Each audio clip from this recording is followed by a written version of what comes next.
प्यारे दोस्तों नमस्कार, मैं आशीष पटेल अपने YouTube चैनल शिक्षा विद आशीष पटेल में प्यारे दोस्तों आप लोगों का बहुत बहुत स्वागत करता हूं। प्यारे दोस्तों हमारे YouTube चैनल शिक्षा विद आशीष पटेल पर प्यारे दोस्तों आपको कक्षा 9, 10, 11, 12 SSC बैंक, रेलवे वीडियो इत्यादि के जो है दोस्तों मैथ के हर चैप्टर के वीडियो जो उपलब्ध हैं। अगर आप नए हों तो हमारे चैनल को सब्सक्राइब कर लें, बेल आइकन को दबा लें ताकि जितने भी वीडियो डाले जाएं दोस्तों उसका नोटिफिकेशन आपको तुरंत मिल सके। दोस्तों हमारे इस YouTube चैनल पर आपको इंग्लिश ग्रामर की भी एक सीरीज चलाई जा रही है जिसमें इंग्लिश ग्रामर को बिल्कुल बेसिक से समझाने का प्रयास किया गया है। तो अगर आप इंग्लिश पढ़ने के भी इच्छुक हैं, अगर आपके सिलेबस में इंग्लिश है तो आप इंग्लिश को भी पढ़िए। तो दोस्तों देरी न करते हुए आज हम जो है कक्षा 9 संख्या पद्धति पार्ट 1 दोस्तों यहाँ हम बेसिक को अध्ययन करेंगे, बेसिक का अध्ययन करेंगे कि मूल चीज़ें क्या है। चैप्टर तो शायद आज ना शुरू हो पाए लेकिन बेसिक आज अच्छी तरह से हम आपको समझाने का प्रयास करेंगे। तो दोस्तों सबसे पहले देखेंगे चैप्टर का नाम ही है संख्या पद्धति। संख्या पद्धति, पद्धति माने होता है सिस्टम। सिस्टम मतलब एक नियम। सिस्टम मतलब क्या होता है, जैसे हर एक चीज़ का एक सिस्टम है, हर एक चीज़ का एक सिस्टम है, ठीक है। चाहे जो हो, चाहे वो जो है डीजे सिस्टम हो, है डीजे ना चल रहा है, लाइट डीजे सिस्टम नहीं लिखा रहता, आप समझिए हर एक चीज़ का अपना एक सिस्टम है। सिस्टम में निकाय भी होता है, ठीक है। आइए चलते हैं। तो दोस्तों यहाँ सबसे पहले आप देखेंगे अंक। जो संख्या की शुरुआत होती है दोस्तों अंक से होती है, डिजिट। अंक क्या है पहले आप समझेंगे। अंक कहते किसे हैं, ठीक है। अंक किसे कहते हैं, जैसे अगर आप बायो पढ़ते होंगे तो आपको पता होगा कि कोशिका किसे कहते हैं, ठीक है ना। तो वैसे दोस्तों कोशिका से ऊतक का निर्माण होता है, ऊतक से हमारे अंगों का निर्माण होता है और अंगों से हमारी बॉडी का निर्माण हो जाता है। तो दोस्तों वैसे यहाँ पर है अंकों से किसका निर्माण होता है, संख्या का निर्माण होता है, ठीक है। तो पहले आइए देख लेते हैं। जैसे अगर आप ध्यान दें जीवन की सबसे छोटी इकाई कोशिका है ना, या अंग्रेजी में बात करें तो क्या कहते हैं भाषा का सबसे छोटा रूप अक्षर है ना। वैसे गणित में अगर देखा जाए तो संख्या का सबसे छोटा रूप क्या होता है, अंक होता है, ठीक है। तो यही है दोस्तों, आइए देख लेते हैं। तो दोस्तों देखिए अंक का क्या, अंक क्या है, तो जिसका प्रयोग हम, ध्यान देना, जिसका प्रयोग हम वस्तुओं की गणना करने के लिए करते हैं, गणना करने के लिए करते हैं, उसे ही अंक कहते हैं। आया दोस्तों समझ में। अंकों की संख्या 9 है दोस्तों, 1 है हमारा, 2 है, 3 है, 4 है, 5 है, 6 है, 7 है, 8 है और 9, ये हमारे अंक हैं। जैसे किसी वस्तु की गणना करना हम 1 2 3 4 5 6 7 8 9 करते हैं कि नहीं, है ना। आगे देखेंगे दोस्तों, फिर यहाँ से बात आती है संख्या पद्धति क्या है। संख्या पद्धति नंबर सिस्टम, ठीक है। तो ध्यान देना दोस्तों संख्या पद्धति क्या है, संख्याओं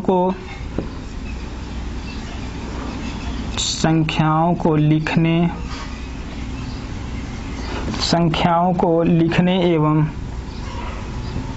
उनके नामकरण, संख्याओं को लिखने एवं उनके नामकरण के सुव्यवस्थित नियमों को संख्या पद्धति कहते हैं। नियमों को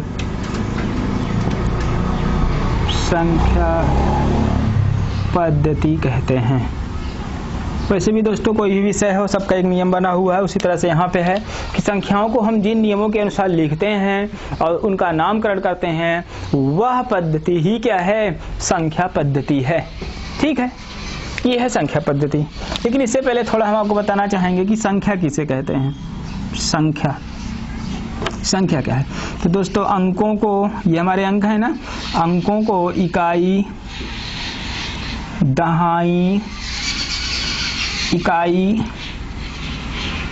दहाई, सैकड़ा, हजार, अब आप खुद समझ गए आगे क्या होगा, 10,000, लाख, 10 लाख, करोड़, 10 करोड़, बस ये सब है ना चलता है। तो जी के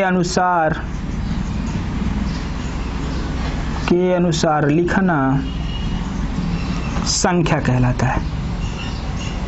संख्या कहलाती है या कहलाता है, दोनों लिख दीजिएगा। समझ में आए? जैसे अगर आप देखें इनको हम इकाई दहाई के रूप में लिख दें। जैसे लिख दें 1 2 3 123 हो गया दोस्तों। 123 हमारा अंक नहीं, अब संख्या हो गया। ठीक है, आगे यहाँ देखेंगे दोस्तों, जैसे यहाँ पर लिख दें 6 7 8 9 दोस्तों, ये आपका हो गया 6789 हुआ कि नहीं, तो ये संख्या बन गया। तो दोस्तों उम्मीद है आपको अंक समझ में आया होगा, संख्या समझ में आया होगा, तब आप पढ़ेंगे संख्या पद्धति भी समझ में आया होगा। तो दोस्तों यही सब है, इन्हीं सब चीज़ों का हम अध्ययन करेंगे। ठीक है, तो उम्मीद है इतनी चीज़ें आपको समझ में आएंगी। देखिए दोस्तों, वीडियो देखते समय किसी से बात मत करिए, एकदम शांति से देखा करिए। अगर कोई बोल रहा है तो वहाँ से उठ के आप खुद चले जाइए। ठीक है, एकांत में देखिए जी। और एक नोट्स एक जो है रजिस्टर मोटा खरीदिए, उसमें पूरा जो है आप जितना मैं पढ़ाऊँ उतना आप लिखते जाइए। ठीक है, आइए चलते हैं, देरी न करते हुए आगे।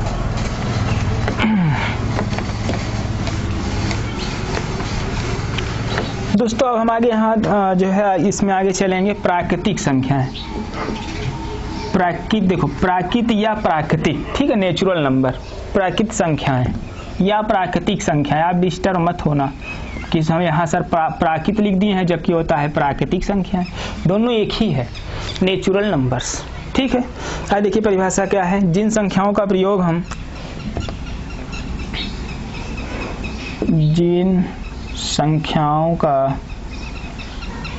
हम वस्तुओं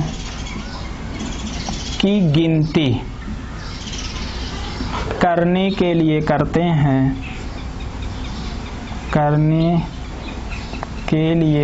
हैं, ठीक है, वे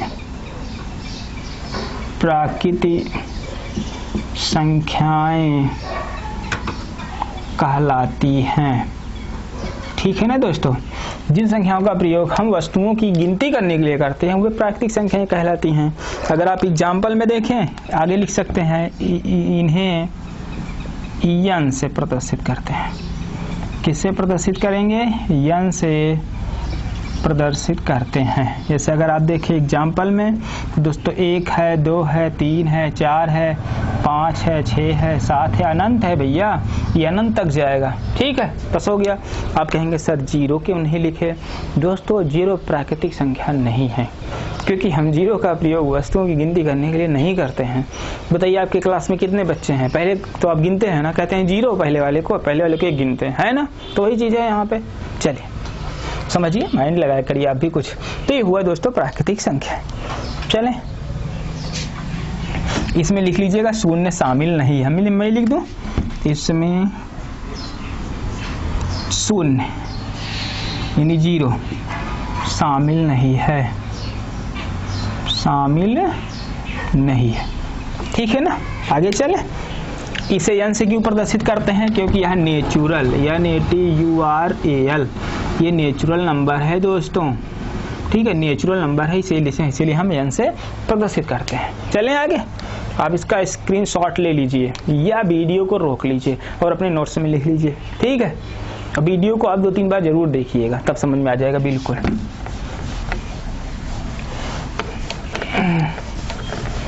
आइए यहाँ पर देखते हैं पूर्ण संख्याएं क्या है। पूर्ण संख्याएं, होल नंबर्स, पूर्ण संख्याएं, होल नंबर्स। ठीक है दोस्तों, बहुत आसान है, ध्यान देना। यदि प्राकृतिक संख्याओं में हम शून्य को शामिल कर दें तो पूर्ण संख्याएं बन जाती हैं। यहाँ लिख दें, यदि प्राकृतिक, आपकी बार प्राकृतिक लिया, प्राकृतिक संख्याओं में या संख्या में शून्य को भी शामिल कर दें तो वह पूर्ण संख्याएं बन जाती हैं।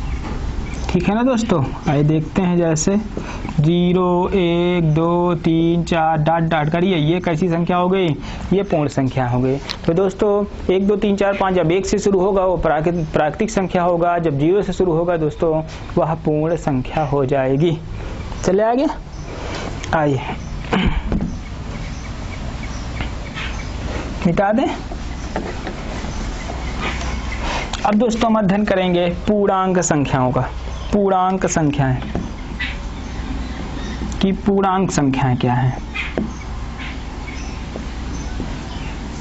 पूर्णांक संख्याएं जैसे दोस्तों अंग्रेजी में कहते हैं इंटीगर नंबर। ये दोस्तों आपका है पूर्ण संख्याएं, ठीक है। इंटीगर संख्या जब पूर्ण संख्याओं को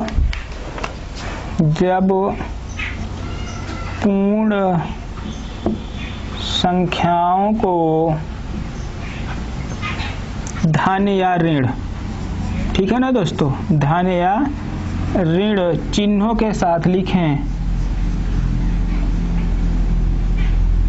चिन्हों के साथ लिखें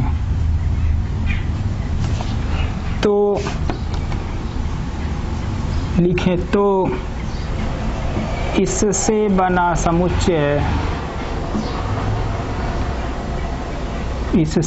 समुच्चय पूर्णांक कहलाता है। इससे बड़ा बना समुच्चय पूर्णांक कहलाता है, ठीक है। ये दो प्रकार का होता है दोस्तों। ये पहला होता है धन पूर्णांक। क्या होता है? एक धन पूर्णांक होता है दोस्तों, दूसरा होता है ऋण पूर्णांक। क्या होता है? ऋण पूर्णांक दोस्तों। धन पूर्णांक में अगर देखें जैसे धन 1 दे दे, धन 2, धन 3, धन 4, ये है ना। और यहाँ ऋण 1, ऋण 2, ऋण 3, ऋण 4 और ऋण 5, ठीक है। जल्दी आप समझिए इसे, फिर आगे चलते हैं।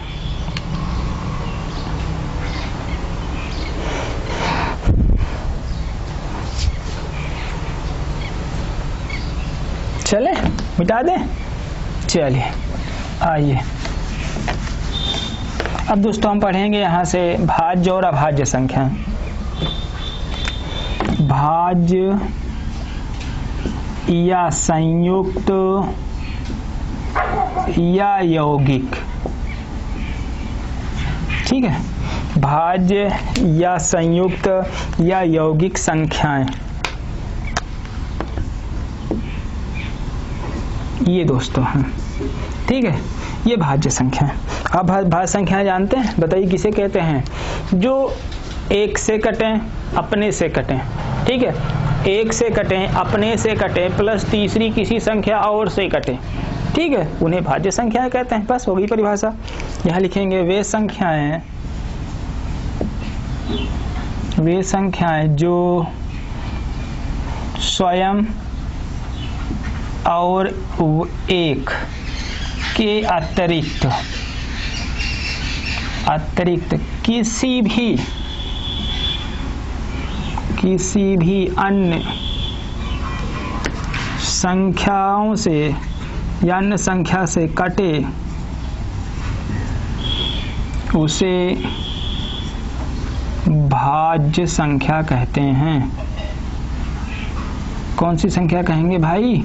उसे भाज्य संख्या कहेंगे। ध्यान देना, जो एक से कटे, स्वयं से कटे, 2 हो गया ना। इसके अलावा तीसरी संख्या किसी से भी कट जाए, जैसे अगर आप ध्यान दें, मैं आपसे ले लेता हूँ 4 को। बताइए 4 अंक है, बताइए भाज्य है कि अभाज्य है? तो बताइए 4 1 से कट जाएगा, अच्छी बात है। 4 से कट जाएगा, अच्छी बात है। 2 से कट जाएगा, अच्छी बात है। हुआ ना, 1 और 4 के अलावा 2 से भी तो कट गया। जैसे हम यहाँ दोस्तों 20 ले लेते हैं, 1 से कट जाएगा, 20 से कट जाएगा, 4 से कट जाएगा, 5 से कट जाएगा, 10 से कट जाएगा। हो गया कि नहीं? ये अपने से कटा, 2 अपने से कटा, मतलब स्वयं से कटा, 1 से कटा, और तीसरी किसी भी संख्या से। तीसरी एक संख्या हो सकती है, एक से बहुत अधिक संख्याएं हो सकती हैं। जैसे देखिए यहाँ पर केवल एक संख्या थी, इन दोनों के अतिरिक्त यहाँ इन दोनों के अतिरिक्त कई संख्याएं हो गई, तो उसका लिमिट है नहीं, ठीक है। लेकिन परिभाषा यही है, आपका नियम यही कहता है कि तीसरी संख्या चाहे एक भी हो, वह जो है भाज्य संख्या हो जाएगी, तो उसे हम यौगिक और संयुक्त संख्याएं भी कहते हैं। चले आगे। अब यहाँ देखेंगे दोस्तों, आइए, रूढ़ या अभाज्य संख्याएं, अभाज्य या रूढ़ संख्याएं, ठीक है ना। अभाज्य या रूढ़ संख्या किसे कहते हैं? वे संख्याएं जो स्वयं और एक के अतिरिक्त किसी भी अन्य संख्या से ना कटे, ना कटें उसे दोस्तों अभाज्य संख्या कहेंगे। क्या कहिए, अभाज्य लिखा है दोस्तों, उसे कौन सी संख्या कहेंगे, उसे अभाज्य संख्या कहते हैं।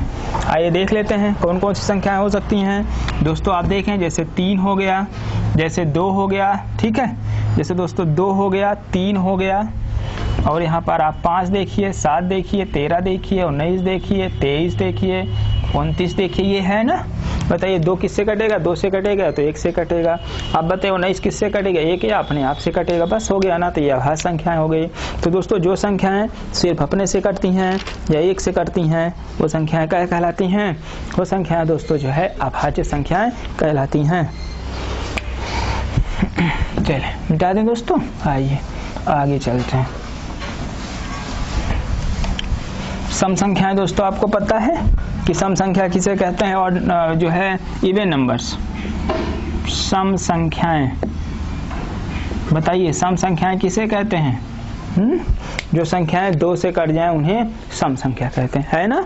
तो हो गया, बस यही परिभाषा है कि जो संख्याएं 2 से कट जाएं वे सम संख्याएं कहलाती हैं।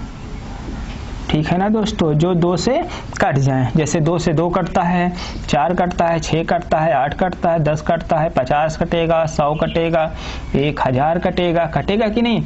मैं आपको 2 से भाज्यता का नियम भी पढ़ा दूंगा, ठीक है। जब बाद में 0 आएगा, ध्यान देना, 2 से कब कटता है, जब बाद में 0 आया होगा, जब बाद में कोई सम संख्या आई होगी। ध्यान देना दोस्तों, जब बाद में 0 आया होगा या बाद में कोई सम संख्या आई होगी, जैसे तभी वह 2 से कटेगा, ठीक है। चलिए आइए देखते हैं दोस्तों यहाँ विषम संख्याएं क्या है, ठीक है। जल्दी आप उसे लिखिए, फिर मिटाते हैं हम ना। अब आपको पढ़ाएंगे हम विषम संख्या, जो संख्याएं 2 से, ध्यान देना दोस्तों, 2 से ना कटें, जो संख्याएं 2 से ना कटें वे संख्याएं विषम संख्याएं। कौन सी संख्याएं दोस्तों, विषम संख्याएं, वे संख्याएं विषम संख्याएं कहलाती हैं। जो संख्याएं 2 से नहीं कटेंगी दोस्तों वे संख्याएं क्या कहलाएंगी, विषम संख्याएं कहलाएंगी। आप पहले से भी तो आपको आता होगा ना, आप 6 से ही तो शुरू हो जाता है ये, नर्सरी में पढ़ेंगे तो 2 से या 3 से ही शुरू हो जाता है। चलिए तो यहाँ पर देखिए क्या होगा, जैसे 3 हो गया दोस्तों, 5 हो गया, 7 हो गया, ठीक है, 9 हो गया, 11 हो गया, 13 हो गया। बताइए ये क्या है, विषम संख्याएं हैं कि नहीं, बताइए। 2 से कटेगा, ये नहीं कटेगा। 2 पहाड़ा में 5 आता है, नहीं आता ना। तो 2 से जोड़ना संख्याएं ना कटें उन्हें दोस्तों हम विषम संख्याएं कहते हैं, ठीक है। चल आगे चलते हैं दोस्तों। थोड़ा मैं सम और विषम का नियम बता देता हूँ, ठीक है। सम और विषम थोड़ा जान लें। सम विषम का कुछ नियम है, ज़्यादा नहीं बताएंगे, ज़्यादा गहराई में जाएगा। वैसे जैसे दोस्तों अगर आपसे कह दिया जाए कोई सम संख्या है, फिर कोई सम संख्या है, ठीक है, कोई सम संख्या है, कोई सम संख्या है, इनका योगफल क्या होगा, सम संख्या होगा।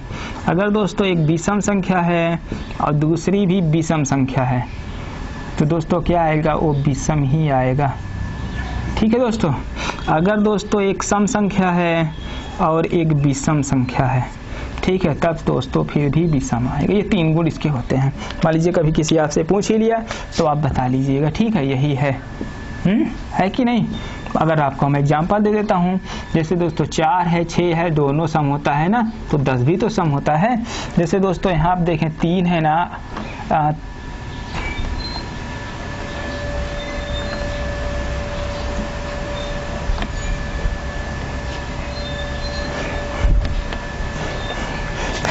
थोड़ा रॉन्ग हो गया दोस्तों।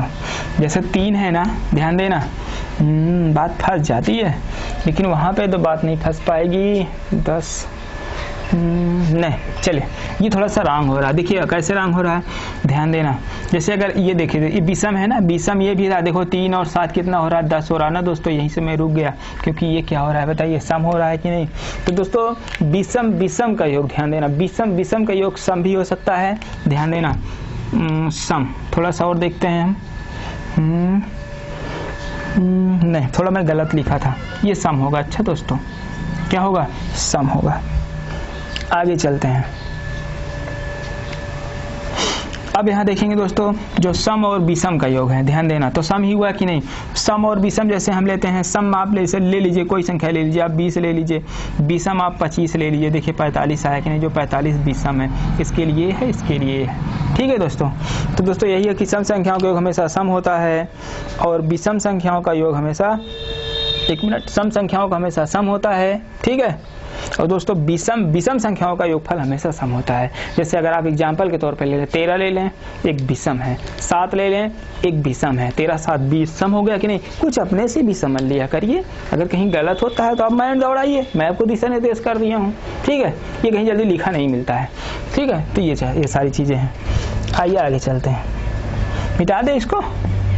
आइए अब आपको मैं बताता हूँ परिमेय संख्याएं क्या है, जो आपके टॉपिक का, जो आपकी किताब का ही विषय है। ठीक है, परिमेय संख्याएं। परिमेय संख्याएं, rational number, RATIONAL, rational number. परिमेय संख्याएं हैं क्या? नंबर्स लिख दीजिए दोस्तों। चलिए, परिमेय संख्याएं क्या है, क्या बताइए दोस्तों, बताइए। जो अंश और हर के रूप में होता है तो उसे ही तो परिमेय संख्या कहते हैं। बस हो गया।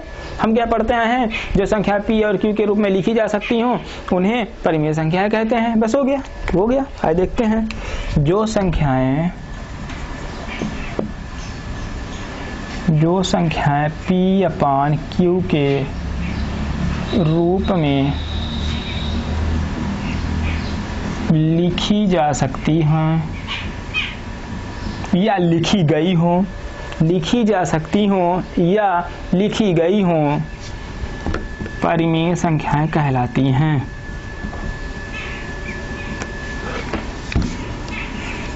ठीक है ना दोस्तों, कहलाती हैं। जहां, ध्यान दीजिए, जहां Q डज नॉट इक्वल 0, यानी Q का मान 0 के बराबर नहीं होगा। अगर Q का मान 0 हो गया दोस्तों तो परिमेय संख्या नहीं होगी। ठीक है, आगे चलते हैं। आज एग्जाम्पल देख लीजिए। जैसे अगर आप देखें 1/2 है, 3/5 है, 7/9 है। ठीक है, तो दोस्तों इस तरह से, तो दोस्तों ये परिमेय संख्या। अगर आप देखें जिसका बटा न हो, जैसे 5 हम लिख सकते हैं, 3 लिख सकते हैं, 2 लिख सकते हैं दोस्तों, इन सब का बटा हम 1 लिख सकते हैं। आपको पता है ना, जिसका बटा कुछ नहीं उसका बटा 1 होता है। दोस्तों यही है कि जो संख्याएं P/Q के रूप में, ध्यान देना, लिखी जा सकती हैं उन्हें क्या कहा जाता है? परिमेय संख्याएं कहा जाता है। ठीक है, इनका आप गुण जान लीजिए कि 2 परिमेय संख्याओं का समझने का प्रयास करिएगा। योगफल बराबर परिमेय संख्या। ठीक है ना। अगर 2 संख्याओं का हम योगफल, 2 परिमेय संख्याओं का योगफल करेंगे दोस्तों, तो वो योगफल जो आएगा वो परिमेय संख्या ही आएगा।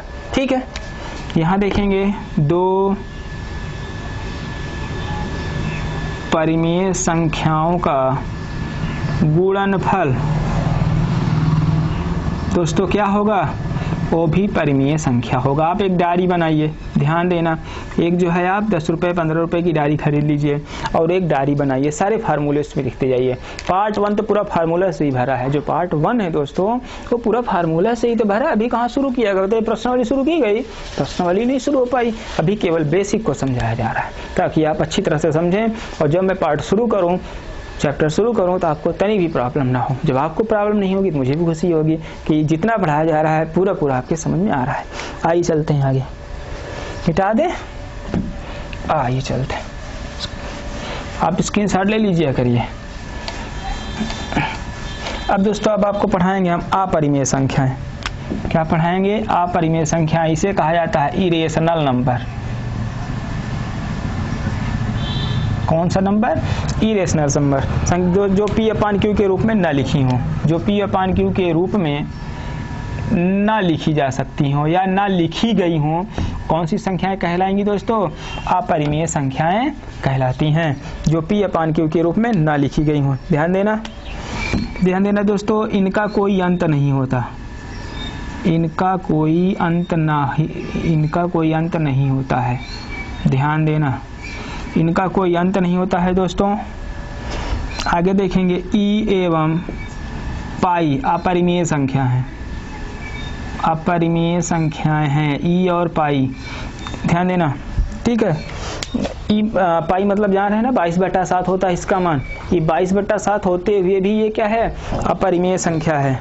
आगे देखेंगे दोस्तों, ये कभी पूर्ण वर्ग नहीं होती, ये दोस्तों कभी पूर्ण वर्ग नहीं होती हैं। जैसे पूर्ण वर्ग आप देखें 4 है हमारा, 9 है हमारा, 16 है ना, तो दोस्तों ये 4, 9, 16 थोड़ा ना परिमेय संख्या होता है, ये कभी पूर्ण वर्ग नहीं होती हैं। आइए एग्जाम्पल में अगर हम देखें कि ये संख्या है क्या, जैसे आप देखें ई होता है, ठीक है। उसके बाद अगर आप ध्यान दें दोस्तों, पाई हो गया, √2 हो गया, √3 हो गया, √7 हो गया, ठीक है, डाट। तो दोस्तों ये सारी संख्याएं जो है क्या है, अपरिमेय संख्याएं हैं, क्योंकि इनका कोई निश्चित मान है नहीं, इनका मान अनंत होता है, ठीक है। 22/7 का मान आप जानते हैं क्या, नहीं, पाई का मान जानते हैं क्या, 22/7 एक पूर्ण नहीं है। आप भाग दीजिएगा, भाग देते देते आप उब जाएंगे, ठीक है, इतना बाज जाएगा कि कभी कटेगा ही नहीं, ठीक है। तो वो जो संख्याएं जो होंगी दोस्तों वो अपरिमेय होंगी।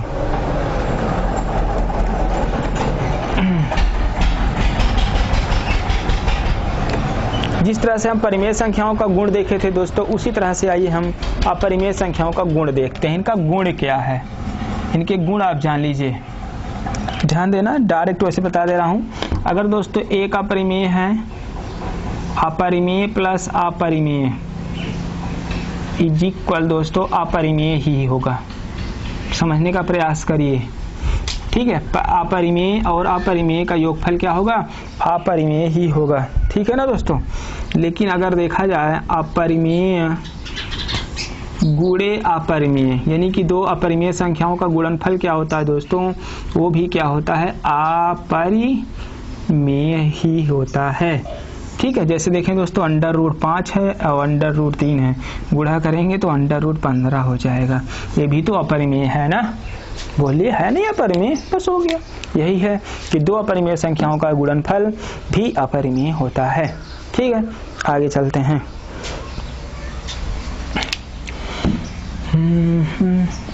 अब दोस्तों आप लोग को हम पढ़ाते हैं वास्तविक संख्याएं। कौन सी संख्याएं, वास्तविक संख्याएं, रियल नंबर्स, वास्तविक संख्याएं, वास्तविक संख्याएं, रियल नंबर्स। देखिए दोस्तों, रियल नंबर्स क्या है, जैसे आप पढ़े थे ना, प्राकृतिक संख्याएं किसे कहते हैं, है ना। फिर उसके बाद आपको बताया गया था पूर्ण संख्याएं किसे कहते हैं। तो प्राकृतिक संख्याओं में जब 0 को शामिल कर लिया जाता था तो पूर्ण संख्या हो जाती थी ना। उसी तरह से दोस्तों यहाँ पर हम परिमेय और अपरिमेय दोनों को मिला दें तो हमारा पूर्ण संख्या बन जाएगी, ठीक है। तो आइए देख लेते हैं, नहीं, वास्तविक संख्या बन जाएगी। तो यहाँ लिखेंगे दोस्तों, ध्यान देना कि परिमेय और अपरिमेय, परिमेय और अपरिमेय संख्याओं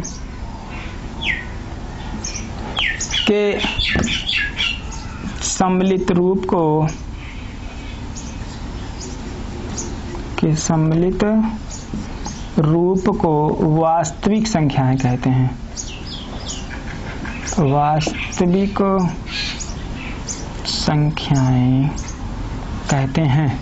यानी कि अगर आप ध्यान दें एग्जाम्पल में, हम यहाँ लिखे 1, फिर लिखे पाई, फिर यहाँ लिखें 5, फिर यहाँ लिखें √2, फिर यहाँ लिख दें 10, यहाँ लिख दें 1/2, फिर यहाँ लिख दें दोस्तों √7। ये क्या है बताओ, ये क्या, कौन सी संख्या हो गई, ये वास्तविक संख्या हो गई, क्योंकि परिमेय और अपरिमेय संख्याओं के सम्मिलित रूप को ही तो क्या कहते हैं, हम वास्तविक संख्याएं कहते हैं, ठीक है। उम्मीद है आपको अच्छी तरह से समझ में आया होगा। चले आगे, मिटा दें, चलिए। तो दोस्तों है तो बहुत ज़्यादा, अभी आपको शांत और अशांत पढ़ाना था, ठीक है, अनुवर्ती और पूर्ववर्ती पढ़ाना था, ठीक है।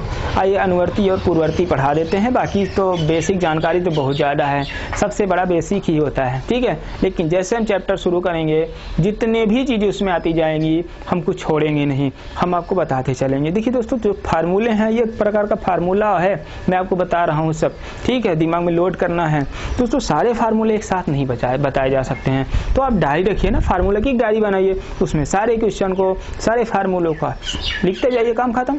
आइए बताते हैं आपको, जो बताते हैं दोस्तों पूर्ववर्ती संख्याएं। पूर्ववर्ती संख्याएं आप जानते होंगे भाई, शुरू हो जाता है बहुत छोटी क्लास से ही।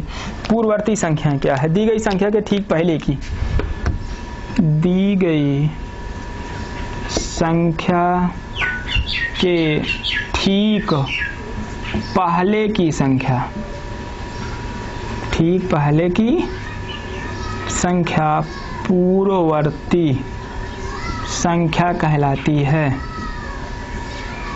ठीक है ना। पूर्ववर्ती संख्या कहलाती है, या जिसकी पूर्ववर्ती होती है उससे छोटी होती है, ध्यान देना।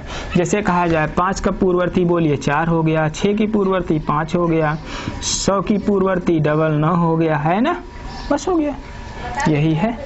x का पूर्ववर्ती क्या होगा? x - 1 होगा, है ना। b का पूर्ववर्ती क्या होगा? b - ये घटा देंगे, b का मान कुछ भी हो सकता है।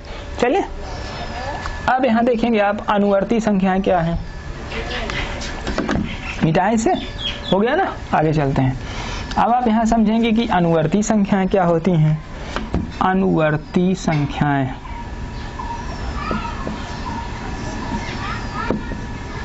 अनुवर्ती संख्याएं तो दी गई संख्याओं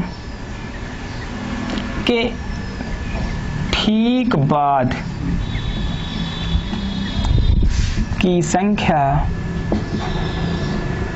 अनुवर्ती संख्या कहलाती है। अनुवर्ती संख्या